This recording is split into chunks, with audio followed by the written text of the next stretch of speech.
análisis y la información en Contacto Directo.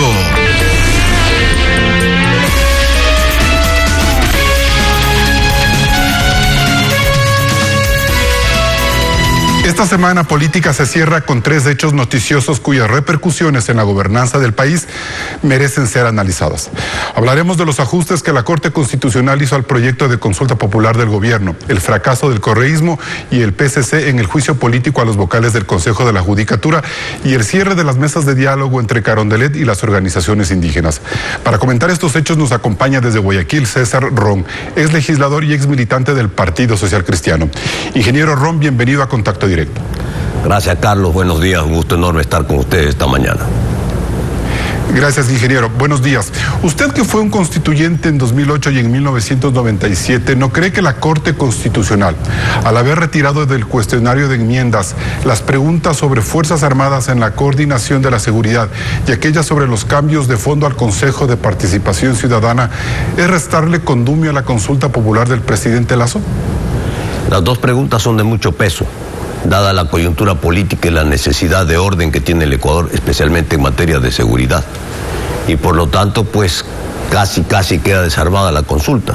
En materia política, la reforma de la pregunta sexta, la enmienda de la pregunta sexta, está fácil, porque hay un dictamen de la Corte Constitucional que permite la eliminación del Consejo de Participación Ciudadana, la reducción del tamaño de la Asamblea, la bicameralidad, con elección de 30 nacionales en segunda vuelta, y esto permitiría, sin duda, darle trabajo a la Asamblea Nacional para que asuma sus responsabilidades y lleve adelante una reforma política importante para la gobernabilidad del país.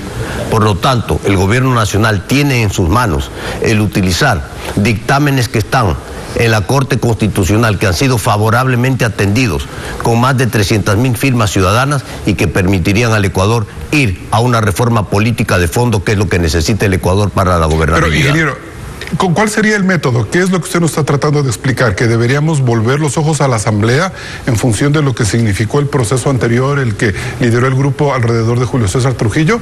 Estamos hablando no entiendo cómo podríamos atar esa pregunta del Consejo de Participación toda vez que la Corte Constitucional la quitó del cuestionario de enmiendas. Estamos hablando de una consulta popular y por lo tanto pues le vamos a preguntar al pueblo ecuatoriano qué es lo que quiere. El gobierno planteó 8 preguntas de enmienda.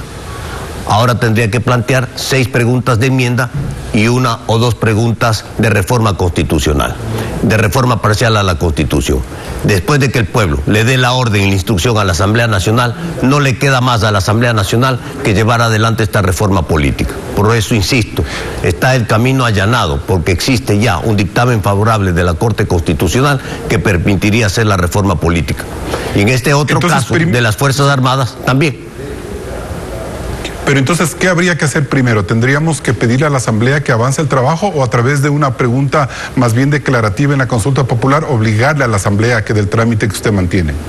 El Gobierno Nacional es el que ha tomado la iniciativa de la consulta popular. Le corresponde al Ejecutivo, basado en el dictamen favorable de la Corte Constitucional, ahora que viene la elaboración de las preguntas, plantear una pregunta de reforma política. Esta pregunta de reforma política parcial a la Constitución, que después de la consulta popular tiene que ir a la Asamblea, es importante para poder buscar la gobernabilidad que el país ansía. La reducción de la Asamblea Nacional, la bicameralidad y la eliminación del Consejo de Participación Ciudadana son fundamentales para la gobernabilidad del país. Entonces, ¿usted sí encuentra en Lasso todavía una capacidad de tener una salida audaz al atolladero político que vive? Porque me daba la sensación de que con el reciente dictamen de la Corte Constitucional, la consulta popular se apagó. El único tema más o menos relevante iba a ser el de la Fiscalía y el de la extradición. El gobierno tiene en sus manos la solución. Así es que el presidente Lasso lo que tiene que asumir es la responsabilidad de hacer los cambios necesarios para buscar la gobernabilidad del país. Por eso insisto, está fácil, tiene un dictamen de la Corte Constitucional favorable de hace 2 años, que lamentablemente en el 2021 la Asamblea Nacional pasada lo negó, y por lo tanto hay que retomar este tema, porque uno de los temas de fondo del Ecuador es cómo hacemos para buscar una gobernabilidad, y el Ecuador tiene que construir democracia que a través de una consulta popular el pueblo ecuatoriano, que es el mandante, le va a ordenar a la Asamblea Nacional que lleve adelante la reforma aprobada por el pueblo ecuatoriano. Perfecto, bien, ahora cambiemos un poco de tema, veamos cómo el gobierno replantea un poco esta estrategia de consulta popular. Ingeniero Ron, como legislador en varios periodos, ¿qué lecciones nos deja en el país el largo juicio político contra el Consejo de la Judicatura? Mucho manoseo, lamentablemente, y esa es parte de las leyes y las reformas que se tienen que hacer en el Ecuador. Muchos analistas políticos analizan seriamente la necesidad de eliminar el Consejo de la Judicatura o darle otras funciones de tipo claras, administrativas dentro de la función judicial, no de decisiones como las que están tomando el día de hoy, que en este conflicto de intereses lo único que generan es un bloqueo a la justicia. Por lo tanto, pues hay que analizar seriamente también en una reforma para que este Consejo de la Judicatura funcione como tiene que funcionar administrativamente dentro de la justicia ecuatoriana y no tomándose otras atribuciones que no le corresponden. Entonces, desde su punto de vista, debían haber sido censurados los actuales vocales y con ello debía haberse impuesto la tesis del correísmo, del Partido Social Cristiano y en buena medida la del presidente de la Corte Nacional, Iván Saquicela. No estoy de acuerdo con la censura, estoy de acuerdo con la eliminación dentro de un proceso claro, transparente, que permita establecer dentro de una reforma que se tiene que hacer a la Constitución, las funciones claras, las nuevas funciones claras de ese Consejo de la Judicatura que hoy no las tienen. Entonces aquí lo que hemos visto en estas últimas semanas es una lucha por ese botín político, de ver quién controla la justicia, quién controla el Consejo de la Judicatura, y eso no puede estar en manos de ningún partido político. Estas cosas tienen que quedar perfectamente claras en el país. Hemos visto la necesidad de que se tienen que hacer reformas y establecer claramente las funciones para que no se cruce las funciones del Consejo de la Judicatura con las funciones que tienen que tener la justicia, los jueces y la Corte de Justicia. Entonces, ¿usted cree que a través de este proceso de juicio político, el correísmo y en gran medida el Partido Social Cristiano querían nuevamente meterle la mano a la justicia, querían nuevamente controlar el sistema judicial a través del descabezamiento de los actuales vocales de la Judicatura? ¿Esa era la agenda que estaba detrás del juicio político, ingeniero?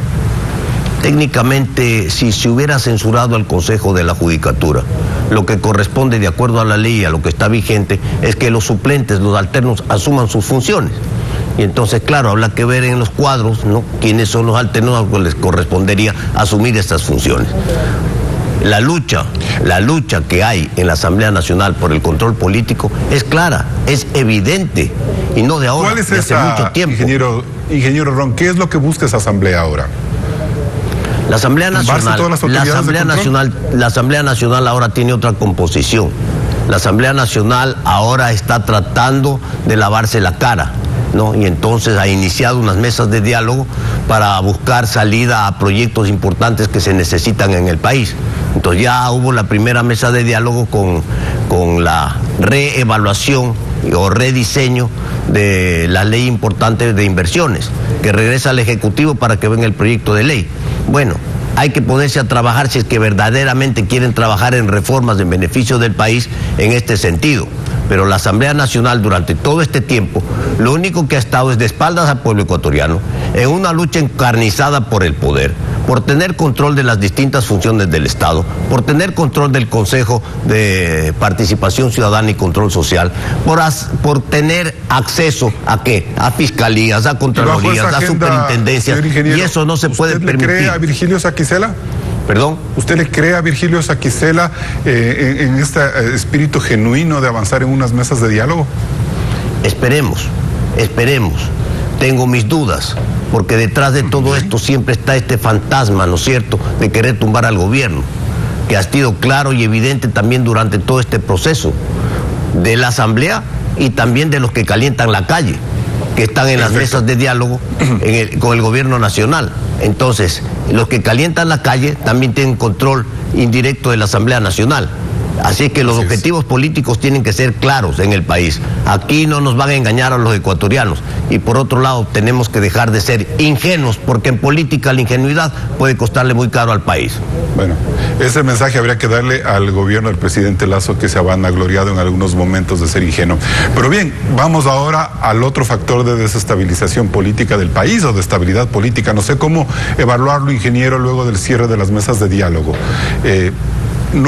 ¿Hay o no hay existencia de acuerdos, sobre todo en la focalización del subsidio a los combustibles, que sería la piedra angular de este proceso de conversaciones?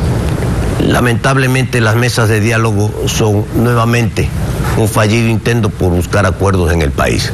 Y digo que son un error porque no fueron convocadas para buscar un acuerdo nacional todos los sectores de la sociedad ecuatoriana. Y me refiero a los sectores afroecuatorianos, a los cholos, a los montubios, a los microempresarios, a los artesanos, a las pequeñas empresas y a los sectores grandes de la economía también. Era la oportunidad histórica para el país de buscar un acuerdo nacional que permita al Ecuador ponernos de acuerdo y salir adelante y no estar pensando cada vez que no me dan lo que yo quiero, nos vamos a las paralizaciones que le han costado en el 19 y en el 22 $4.000 millones al país, que quién los paga. Así es que mesas de diálogo que no han sido aprovechadas como tenían que ser aprovechadas para buscar un acuerdo nacional. ¿Del gobierno? ¿El gobierno no diseñó un buen esquema de mesas de diálogo? Entonces hay que responsabilizarle por esta oportunidad perdida. A las mesas de diálogo le metió la CONAIE. Este es un trabajo que ha tenido el gobierno con la CONAIE. La CONAIE no representa a todos los ecuatorianos. La CONAIE es un sector importante, minoritario del país, pero no representa a todos los ecuatorianos. Por lo tanto, al ser únicamente un sector del país, importante por cierto, pero minoritario, no está representado el resto del Ecuador. Por eso insisto, se perdió la oportunidad histórica de buscar mesas de diálogo con la participación de todos los ecuatorianos para tener un acuerdo nacional que permita salir adelante al país, tener reglas de juego claras y que no paralice más al Ecuador, porque el Ecuador en las condiciones que se encuentra lo que necesita es más trabajo, más producción, inversiones, etcétera. El gobierno ha dicho que va a seguir dialogando con mujeres, con afrodescendientes, con empresarios en las próximas semanas. ¿Ese es un mecanismo que sustituye la preocupación que tiene usted sobre la oportunidad perdida? Mire, hubiera sido bueno que nos escuchemos todos, porque tener mesas aisladas o conversaciones aisladas con los distintos grupos económicos, sociales y políticos del país, sí, es importante conversar, pero hoy era la oportunidad de sentarnos todos en una mesa y buscar acuerdos nacionales para la gobernabilidad. Perfecto. Insisto que se ha perdido la oportunidad histórica de tener un acuerdo nacional que no lo tenemos el día de hoy.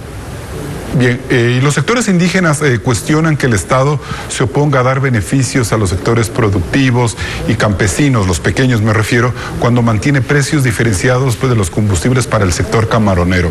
Usted que conoce este sector, ¿cree que merece un subsidio de combustibles los camaroneros, los pesqueros, y ser tan y escatimar tanto con los sectores campesinos y más desprotegidos del país? Esa ha sido la visión de la CONAIE al menos. Lamentablemente la CONAIE no conoce la realidad del país. Por eso fíjese usted lo importante de tener estos acuerdos nacionales, estos diálogos abiertos, para enterarnos lo que pasa en otros sectores importantes de la economía. El sector camaronero hoy va a generar $7.000 millones de divisas. Es un sector que genera cientos de miles de plazas de trabajo en este país donde no hay trabajo. Es un sector que paga impuestos a la economía nacional y que sostiene la economía nacional, al igual que el sector pesquero. Este año pesca y camarón van a llegar a 8.500, 9.000 millones de exportaciones. Casi el 50% de las exportaciones privadas del Ecuador. ¿Por lo tanto merecen subsidio a los combustibles, ingeniero Ron? ¿Por lo tanto merecen subsidio a los combustibles del sector camaronero y pesquero por esa función productiva y de empleo? En un país caro que tiene costos elevados, estos son pequeñas ventajas comparativas que tienen estos sectores para ser competitivos en los mercados internacionales. Así es que hay que buscar alternativas. El sector camaronero, por ejemplo, están buscando alternativas de tener energía eléctrica de poste que llegue hasta las camaroneras, que el día de hoy no llegan, y que tienen que utilizar generadores y utilizar combustible fósil para poder tener energía para el bombeo y tener estas producciones que han crecido de una manera impresionante en beneficio del país. Bajo ese argumento, ingeniero, Leonidas Issa le va a decir que los agricultores, los pequeños campesinos dan de comer a la sociedad completa, generan una suerte de soberanía alimentaria, que ellos también necesitan tanquear sus tractorcitos. Entonces, ahí tendríamos entonces la mirada de un subsidio a los combustibles, básicamente de un enfoque productivo. ¿Eso sería lo correcto? El subsidio focalizado es bueno, y los subsidios en economía son utilizados justamente para ayudar a levantar un sector específico dentro de la economía. En el caso que estamos conversando, Carlos, que usted me pregunta por el subsidio de dos sectores importantes de pesca y camarón, yo le he dado una respuesta. Ahora usted me pregunta si es que hay que darle un subsidio al sector agrícola en los combustibles, yo le digo que sí, porque los subsidios son herramientas económicas importantes que sirven para levantar, impulsar sectores importantes de la economía de un país. Países desarrollados como Estados Unidos y Japón dan subsidios a su agricultura, dan subsidios a los arroceros, dan subsidios a sectores importantes de la economía que necesitan levantar en beneficio de la sociedad. Por lo tanto, no es un cuco el subsidio es una herramienta económica que bien llevada, focalizada adecuadamente, sirve para el desarrollo económico-social de un país. Bien, ingeniero César Ron, gracias por habernos acompañado en Contacto Directo. Que tenga un buen fin de semana. Encantado.